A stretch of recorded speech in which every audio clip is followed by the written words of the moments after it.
Ô peuple précieux, si seulement je pouvais vous faire voir, si seulement je pouvais vous faire comprendre qu'il y a quelqu'un de plus proche de vous que l'air même que vous respirez, quelqu'un qui aspire à vous prendre par la main, qui aspire à vous guider, à vous consoler, à vous remplir d'une paix qui surpasse toute intelligence. Et pourtant, tant de gens vivent leur vie comme s'ils étaient seuls. Tant de gens luttent, pleurent et chuchotent dans l'obscurité en se demandant s'il y a quelque chose de plus, en se demandant si Dieu les écoute vraiment. Mon cœur pleure pour eux parce que je connais le secret, je connais la joie de marcher, de parler, de vivre chaque moment en la présence de cet ami invisible. Et c'est pour cela que vous devez écouter, vous devez demeurer, parce qu'avant que ce moment ne se termine, quelque chose de profond en vous changera. Vous ne serez plus jamais les mêmes. Comment parles-tu avec lui? Comment sais-tu qu'il t'écoute, ô bien-aimé? Ce n'est pas dans la multitude de paroles, ce n'est pas dans l'éloquence du discours. C'est dans l'abandon, c'est dans le don de tout ce que vous êtes, en lâchant le moi jusqu'à ce qu'il ne reste plus rien d'autre que lui. Tant de gens réclament de la puissance, tant de gens réclament des miracles. Mais écoutez-moi, la puissance n'est pas dans l'effort, la puissance est dans la relation. Le miracle n'est pas dans le fait de demander, il est dans le fait de demeurer. Il est ici en ce moment même, pendant que je parle. Il se déplace, agitant les cœurs, éveillant une faim que lui seul peut rassasier. Ne lui résiste pas, ne te détourne pas de cette douce impulsion dans ton esprit, car c'est sa voix. Quand vous apprenez à écouter, quand vous apprenez à attendre en sa présence, quand vous venez à lui non pas avec des exigences, mais avec un cœur qui dit « Me voici Seigneur ». Rien de plus, rien de moins, seulement à toi. Oh, alors vous saurez, alors vous expérimenterez la profondeur, la puissance, la réalité de sa présence. Je vous dis la vérité, au moment où vous commencerez à lui parler comme à la personne la plus réelle de votre vie, au moment où vous ouvrirez votre cœur dans un abandon absolu, vous le trouverez, vous marcherez dans une puissance qui n'est pas de ce monde. Vous ne vous sentirez plus jamais seul, parce que vous aurez découvert le plus grand amour, le plus grand compagnon, celui qui ne vous quittera jamais et ne vous abandonnera jamais. Oh, mes bien-aimés, n'ouvrirez-vous pas aujourd'hui votre cœur à lui? Ne laisserez-vous pas de côté toute distraction, toute peur, pour simplement écouter, simplement chuchoter son nom et le laisser vous remplir? Vous n'avez pas à faire d'efforts, vous n'avez pas à supplier. Venez simplement à lui, abandonnez-vous, donnez-vous, laissez-le parler, laissez-le bouger et vous saurez, oh, vous saurez que vous marchez dans la présence du Dieu vivant. Oh, précieux, écoute-moi. Il y a quelque chose que tant de gens ont perdu, quelque chose que tant de gens ont négligé, et pourtant, c'est le cœur même de la vie chrétienne. Ce n'est pas une doctrine, ni une théologie, ni un principe, mais une personne. Le Saint-Esprit n'est pas une influence, ni une force, ni un pouvoir lointain qui se déplace sur la terre. Il est réel, il est vivant, et il est plus personnel que tout ce que vous avez jamais connu. Ce n'est pas un cela, ce n'est pas une simple présence qui va et vient. C'est une personne avec une pensée, une volonté et des émotions. Il aspire à la communion avec toi, il aspire à l'intimité. Et tant que tu ne viendras pas le connaître comme une personne, tu ne marcheras jamais pleinement dans la vie que Dieu a destinée pour toi. Il y en a qui cherchent la puissance. Oh, combien réclament l'onction. Combien cherchent des miracles, des signes et des prodiges. Mais, cher cœur, ne sais-tu pas que tout cela n'est que le débordement d'une relation? Avant de continuer cette vidéo, juste pour rappeler que nous avons notre livre Les Généraux de Dieu qui est désormais disponible. Si vous voulez connaître plus sur les Généraux de Dieu, si vous voulez connaître leur histoire, qu'est-ce qu'ils ont fait pour avoir cette onction, comment ils ont fait, quelle est leur routine spirituelle, et donc ces 25 biographies, le lien dans la description de cette vidéo pour pouvoir télécharger le livre rapidement. Que Dieu vous bénisse abondamment. Le Saint-Esprit n'est pas seulement la puissance de Dieu, il est la présence même de Dieu. Tu peux courir après les manifestations, tu peux désirer voir le surnaturel. Si tu ne connais pas celui qui est la source de toutes ces choses, tu resteras vide. Qu'il est tragique que tant de gens veuillent ce qu'il fait. mais ne cherche pas véritablement qui il est. Je vous dis la vérité, quand vous apprenez à connaître le Saint-Esprit comme une personne, tout change. La prière cesse d'être un devoir, cesse d'être un fardeau, cesse d'être une routine de paroles jetées en l'air. À la place, elle se transforme en une conversation avec un être vivant et réel qui t'écoute, qui répond, qui parle au plus profond de ton âme. L'adoration n'est plus seulement de la musique ou des chansons. Elle devient un moment de rencontre divine. Un temps où l'Esprit du Dieu vivant se déplace sur ton cœur et t'attire dans une dimension au-delà de tout ce qui est de ce monde. Mais, la tragédie est que tant de gens ne le connaissent pas. Ils parlent du Saint-Esprit, ils enseignent à son sujet, ils lisent les Écritures qui déclarent son œuvre, mais le connaissent-ils vraiment? Se réveillent-ils le matin en reconnaissant sa présence? Marchent-ils tout au long de la journée conscients de sa proximité? L'invite-t-il dans leurs décisions, dans leurs luttes, dans leurs moments de joie et de douleur? Tu devais comprendre, précieux, qu'il est plus proche de toi que ton propre souffle. Il ne vient pas et ne s'en va pas. Il ne te visite pas de temps en temps. Il demeure. Il habite à l'intérieur. Il est là quand tu es conscient de lui et il est là quand tu ne l'es pas. Tu attristes-le, Saint-Esprit, en l'ignorant. Tu l'éteins en refusant de t'abandonner à sa direction. Tant de gens disent « Je veux plus du Saint-Esprit ». Mais chérie, le Saint-Esprit ne se donne pas par portion. Tu ne reçois pas une partie de lui aujourd'hui et une autre demain. Non. Au moment où tu es né de nouveau, il est venu habiter en toi en plénitude. Mais la mesure dans laquelle tu l'expérimentes dépend de ton abandon, de ta reddition, de ta disposition à le laisser prendre le contrôle total. Et c'est là que tant de gens luttent. Ils le veulent, lui, mais ils veulent aussi suivre leur propre chemin. Ils veulent sa présence, mais ils veulent garder le contrôle. Oh, écoute-moi, tu ne peux pas avoir les deux choses. Le Saint-Esprit ne vient pas pour être un accessoire dans ta vie, il vient pour être le Seigneur. Il ne vient pas pour améliorer tes plans, il vient pour te guider vers la parfaite volonté de Dieu.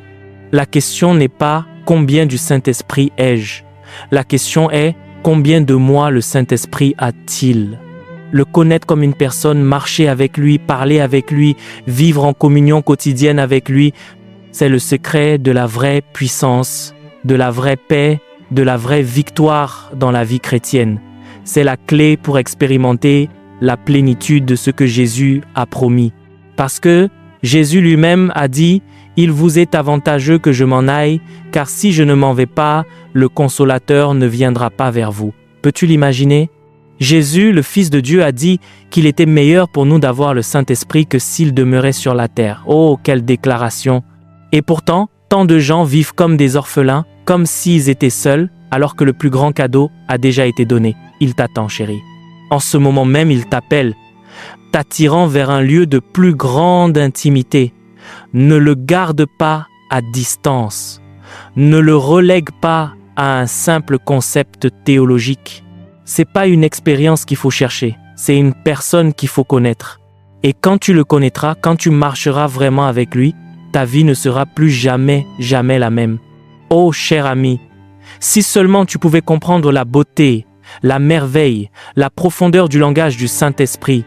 Tant de gens luttent dans leur marche avec Dieu parce qu'ils n'ont pas appris le secret de la communion avec l'Esprit. Ils prient, ils crient, ils lancent des paroles en l'air, mais ils ne savent pas encore comment communiquer véritablement avec celui qui habite en eux, et pourtant je te dis qu'ils parlent. Ils parlent d'une manière qui transcende les paroles humaines, d'une manière qui va bien au-delà du simple langage. Mais la question est, sais-tu écouter? Il y en a qui pensent que la prière consiste seulement à parler, seulement à déverser des demandes, seulement à dire à Dieu ce dont ils ont besoin, ce qu'ils désirent. Bureau, écoute-moi. La prière la plus profonde, la communion la plus puissante n'est pas dans la multitude de paroles, elle est dans le calme, elle est dans l'attente, elle est dans l'abandon de l'esprit humain à l'Esprit de Dieu, lui permettant de se déplacer, lui permettant de guider, lui permettant de chuchoter les mystères du ciel au plus profond de ton âme. Oh, combien de personnes ont manqué cela? Combien crient « Seigneur, parle-moi » et pourtant, ils ne calment jamais leur cœur suffisamment pour entendre sa voix. Ils remplissent leur journée de bruit, de distraction, de paroles interminables et se demandent pourquoi ils ne perçoivent pas sa direction. Mais ne sais-tu pas que le Saint-Esprit est doux? Ne sais-tu pas qu'il ne s'impose pas, qu'il ne crie pas par-dessus le tumulte de ta vie? Il est là, attendant, aspirant à ce que tu tournes ton cœur vers lui, aspirant à ce que tu crées un espace où il puisse se faire connaître. Et c'est pour cela que si peu de gens marchent véritablement selon l'Esprit. Ils n'ont pas encore appris le langage de l'Esprit. Ils n'ont pas encore compris que la communication avec le Saint-Esprit n'est pas comme la communication entre les hommes. Elle n'est pas limitée par les mots, ni confinée à la compréhension humaine.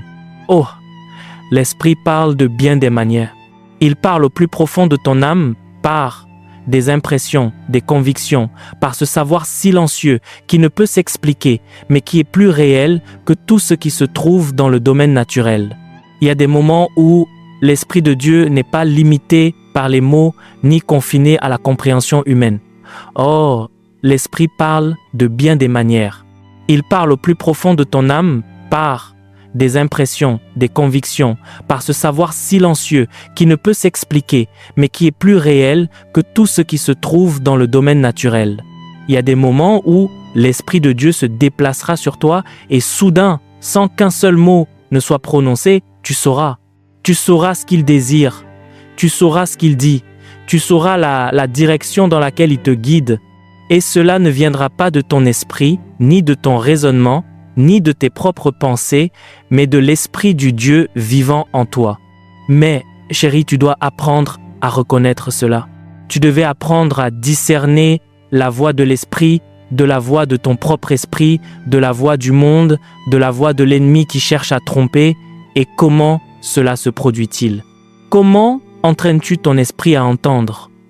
En passant du temps en sa présence, en apprenant à attendre en lui, à adorer, non seulement avec des chansons, mais avec tout ton être, à abandonner chaque partie de toi jusqu'à ce qu'il ne reste plus rien d'autre que lui. Il viendra un moment, oh, je sais que c'est vrai, où tu te trouveras enveloppé dans sa présence et sans t'en rendre compte, tu parleras son langage, non pas dans le naturel, non pas dans la chair, mais dans l'esprit. Tu commenceras à prier des prières qui ne proviennent pas de ta propre pensée, mais qui sont engendrées par l'Esprit en toi. Tu commenceras à adorer d'une manière qui dépasse l'émotion, dépasse la musique, dépasse les mots. Ce sera l'adoration de l'Esprit, l'adoration que le Père recherche, l'adoration en esprit et en vérité. Et c'est là que se trouve la puissance. C'est là que l'on expérimente la vraie communion. Parce que plus tu t'abandonnes à l'Esprit, plus tu lui permets de guider tes prières, ton adoration, tes pensées même. Plus tu marcheras dans le surnaturel, tu te surprendras à dire des choses que tu n'avais jamais prévu de dire, à prier pour des choses que tu ne comprenais pas auparavant, à te déplacer dans une dimension qui va bien au-delà du naturel. Et celle-ci, chérie, est la vie de l'esprit. Oh, si seulement tu savais ce qui est disponible pour toi, si seulement tu comprenais que le Saint-Esprit n'est pas distant, n'est pas loin, n'est pas silencieux, mais toujours présent, toujours parlant, toujours en mouvement. Il attend que tu t'alignes avec lui, que tu accordes ton cœur à sa fréquence, que tu lâches les distractions et que tu t'assois simplement à ses pieds, en écoutant, en attendant, en t'abandonnant. Et dans ce lieu, tu l'entendras, dans ce lieu, tu le connaîtras. Il y a un langage de l'esprit, un langage de communion divine, un langage qui ne s'apprend pas par l'étude, mais par l'abandon. Et quand tu commenceras à le parler, quand tu commenceras à vivre en lui, quand tu permettras à ton esprit d'être pleinement rendu à l'Esprit de Dieu, alors et seulement alors tu marcheras dans la plénitude de ce que Dieu a destiné pour toi. Oh chérie, si seulement tu savais avec quelle fréquence le Saint-Esprit parle, avec quelle fréquence il appelle, avec quelle fréquence il chuchote au plus profond de ton âme. Et pourtant, tant de gens ne l'entendent pas. Tant de gens traversent la vie en cherchant des réponses, en aspirant à une direction, en se demandant si Dieu parle tout court, alors que la vérité est qu'il n'a jamais cessé de parler. Le problème n'est pas qu'il est silencieux, le problème est que nous ne savons pas écouter. Il y a une voix, non pas forte, non pas imposante, non pas exigeante, mais douce comme le murmure le plus délicat porté par le vent. Elle ne hurle pas pour attirer ton attention, elle ne s'impose pas, mais oh, elle est là, elle est toujours là. C'est la voix douce et subtile du Saint-Esprit parlant à ton esprit, te guidant, te conduisant, t'appelant à lui. Mais tant de gens la manquent parce qu'ils sont trop occupés, trop distraits, trop pris par le bruit de la vie pour reconnaître la voix qui parle en eux. Te souviens-tu d'Élie, le grand prophète de Dieu?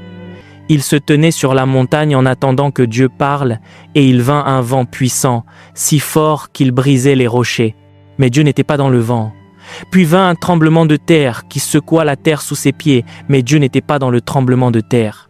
Après le tremblement de terre, vint un feu qui brûlait avec puissance, consumant tout sur son passage. Mais Dieu n'était pas dans le feu, et après tout cela, après le bruit, après la secousse, après les flammes consumantes, vint une voix douce et subtile, et Dieu était là. Oh chérie, combien de fois as-tu cherché Dieu dans le grandiose, dans le dramatique, dans le spectaculaire, pensant qu'il ne parle qu'à travers des signes et des prodiges, des visions et des miracles. Et pourtant il parle dans le calme, il parle dans le secret, il parle dans le silence de ton cœur. Si seulement tu t'arrêtais, si seulement tu écoutais, si seulement tu reconnaissais la manière dont il choisit de se révéler. Le monde est bruyant, oh combien il est bruyant, les voix des hommes, les exigences de la vie, les distractions de cette époque, tout entre en compétition pour attirer ton attention, tout remplit ton esprit de bruit. Et si tu ne fais pas attention, si tu ne gardes pas ton cœur, tu te retrouveras noyé dans ce bruit, incapable d'entendre celui qui aspire à te parler. C'est pourquoi le lieu secret est si important. C'est pourquoi le calme, l'attente et le silence devant le Seigneur ne sont pas de simples suggestions, mais des nécessités absolues si tu désires vraiment marcher avec lui. As-tu remarqué comment Jésus lui-même se retirait dans des lieux solitaires, dans des lieux silencieux, dans le désert où il n'y avait rien d'autre que le calme? Il ne le faisait pas parce qu'il était fatigué des gens, ni parce qu'il avait besoin d'un repos, mais parce qu'il connaissait la puissance du silence. Il savait que, dans le calme, loin des voix des hommes, il pouvait entendre la voix du Père. Et si Jésus, le Fils même de Dieu, avait besoin de moments de silence, combien plus nous qui sommes si facilement distraits, si facilement consumés par les soucis de ce monde, avons besoin de réserver du temps pour le calme. Mes chers amis, le silence n'est pas seulement l'absence de bruit. Le vrai silence est la posture d'un cœur abandonné, un cœur qui attend, un cœur ouvert au murmure du Saint-Esprit. Il ne suffit pas d'être silencieux à l'extérieur pendant que ton esprit court sans s'arrêter, pendant que ton cœur est plein d'anxiété, pendant que ton âme continue à faire des efforts. Non, tu dois te calmer à l'intérieur. Tu dois amener ton cœur dans un lieu d'abandon, dans un lieu où tu n'essayes pas de tout contrôler ni de tout résoudre, mais simplement en te rendant, simplement en attendant, simplement en écoutant. Et oh, quand tu le feras, quand tu viendras devant lui dans le calme, quand tu feras de la place pour lui, quand tu lâcheras les distractions, tu commenceras à l'entendre d'une manière que tu n'as jamais imaginée. Tu commenceras à percevoir sa direction dans la partie la plus profonde de ton être. Tu commenceras à reconnaître sa voix non pas comme quelque chose d'externe, non pas comme quelque chose qui vient de l'extérieur, mais comme un savoir, comme une impression, comme une douce impulsion dans ton esprit qui est plus réelle que tout ce que tu as jamais connu. Il y aura des moments où il parlera à travers sa parole, lorsqu'un passage des Écritures prendra vie d'une manière que tu n'avais jamais vue auparavant. Il y aura des moments où il parlera à travers l'adoration, lorsque soudain sa présence remplira l'atmosphère et tu sauras sans aucun doute qu'il est là. Il y aura des moments où il parlera à travers les circonstances, alignant les choses d'une manière qui sera indéniablement sa main. Et oui, il y aura des moments où il parlera de manière que tu ne peux pas expliquer, de façon qui dépasse la compréhension humaine, et pourtant, tu le sauras, tu sauras que c'est lui. Mais tu dois entraîner ton cœur à écouter. Tu dois cultiver un style de vie de calme, un style de vie dans lequel tu ne cours pas en avant, dans lequel tu ne permets pas au monde d'étouffer sa voix. Tu dois apprendre à attendre le Seigneur, à rester tranquille et à savoir qu'il est Dieu, à avoir confiance que lorsqu'il parlera, il le fera clairement. Oh, si seulement tu savais la puissance du silence, si seulement tu comprenais que les plus grandes révélations, les rencontres les plus profondes, le Saint-Esprit n'est pas un invité dans ta vie. Ce n'est pas un visiteur qui vient et s'en va. Non, non. Il est venu pour demeurer, pour habiter, pour rester en toi. Mais tant de gens le traitent comme s'il n'était qu'une influence, un sentiment, une force qui apparaît dans les moments d'intensité spirituelle et disparaît ensuite lorsque la vie reprend son cours normal. Mais écoute-moi, le Saint-Esprit ne vient pas et ne s'en va pas. Il ne te quitte pas quand tu es faible, il ne t'abandonne pas quand tu échoues, il ne se retire pas quand tu te sens distant, non. Il demeure, il est fidèle, il est constant et il t'appelle à le reconnaître, à marcher avec lui, à vivre conscient de sa présence à chaque instant de ta vie. Oh, combien de fois les gens crient « Seigneur, reste avec moi » sans se rendre compte qu'il est déjà là, il n'est jamais parti, il ne s'est jamais retiré. Le problème n'est pas qu'il est absent, le problème est que nous ne sommes pas conscients. Et celle-ci, chérie, est la grande tragédie de tant de croyants. Ils vivent comme s'ils étaient seuls, ils prient comme si Dieu était loin, ils adorent comme s'ils essayaient de l'atteindre, alors qu'en réalité, il est déjà en eux, attendant d'être reconnus, attendant d'être invités dans les plus petits détails de leur vie. Sais-tu ce qui attriste le Saint-Esprit? Ce ne sont pas tes échecs, ni tes faiblesses, ni tes luttes. Non, non, c'est quand tu l'ignores, quand tu vis ta vie sans le reconnaître, quand tu passes ta journée sans tourner ton cœur vers lui. Imagine que tu es un ami cher, un compagnon constant, qui marche à tes côtés jour et nuit, toujours prêt à t'aider, toujours prêt à te consoler, toujours prêt à te guider, et pourtant, tu ne lui parles jamais, tu ne le reconnais jamais, tu ne te tournes même pas pour le regarder. Oh, combien ce serait douloureux. Et pourtant, c'est ce que tant de gens font avec le Saint-Esprit. Ils le portent en eux, et pourtant ils vivent comme s'il n'était pas là. Mes chers amis, il est réel, il est vivant, et il aspire à ce que tu le connaisses, que tu parles avec lui, que tu marches avec lui comme avec ton compagnon le plus proche. Ce n'est pas une divinité lointaine ni une force impersonnelle. C'est une personne, il a des pensées, il a des désirs, il a des sentiments, et oh, combien ils sont profonds. Et laisse-moi te dire, quand tu commences à vivre avec cette conscience, quand tu commences à le reconnaître à chaque instant, tout change, tes prières changent, ton adoration change. Toute ta vie est transformée. La prière cesse d'être un devoir, cesse d'être un rituel, cesse d'être une tentative d'atteindre un Dieu qui semble lointain. Non, la prière devient une communion. La prière devient une conversation. La prière devient un bel échange entre toi et celui qui habite en toi. L'adoration n'est plus seulement des chansons ou des mots, elle devient un débordement d'intimité. Tu n'adores plus pour attirer la présence de Dieu parce que tu sais que sa présence est déjà là. Tu adores parce que ton cœur est submergé d'amour pour celui qui est toujours avec toi. Et chérie, même ta vie quotidienne, même tes moments les plus ordinaires prennent une nouvelle beauté. Tu ne marches plus seul, tu ne prends plus de décisions par toi-même, tu ne portes plus tes fardeaux tout seul, parce que tu sais que le Saint-Esprit est là pour te guider, te diriger, te fortifier. Il n'y a plus de peur, il n'y a plus d'anxiété, il n'y a plus d'effort, parce que tu as appris à t'appuyer sur lui, à avoir confiance en lui, à te reposer dans la réalité de sa présence. Oh, mais comment arrives-tu à ce lieu? Comment apprends-tu à marcher avec cette conscience? C'est simple, chérie. C'est si simple. Tu dois commencer à le reconnaître. Chaque matin en te réveillant, parle-lui. Dis bonjour, Saint-Esprit. Tout au long de la journée, tourne ton cœur vers lui. Chuchote son nom. Invite-le dans tes décisions, dans tes conversations, dans tes pensées. Quand tu te sens fatigué, appuie-toi sur lui. Quand tu te sens peu sûr de toi, demande-lui de te guider. Quand tu te sens seul, rappelle-toi qu'il est avec toi. Et plus tu feras cela, plus il deviendra réel pour toi. Plus tu le reconnaîtras, plus tu percevras sa présence. Plus tu t'abandonneras à lui, plus il se déplacera dans ta vie.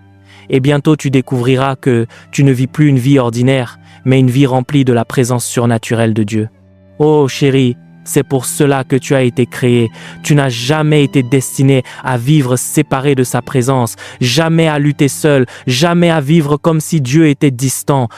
Non, tu as été créé pour la communion intime, créé pour marcher dans une intimité ininterrompue avec le Saint-Esprit. Merci d'avoir regardé cette vidéo. N'oubliez pas de télécharger notre livre Les Généraux de Dieu pour davantage connaître l'histoire de ces généraux de Dieu. C'est plus de 100 histoires inspirantes, 25 biographies à l'intérieur. Que Dieu vous bénisse abondamment.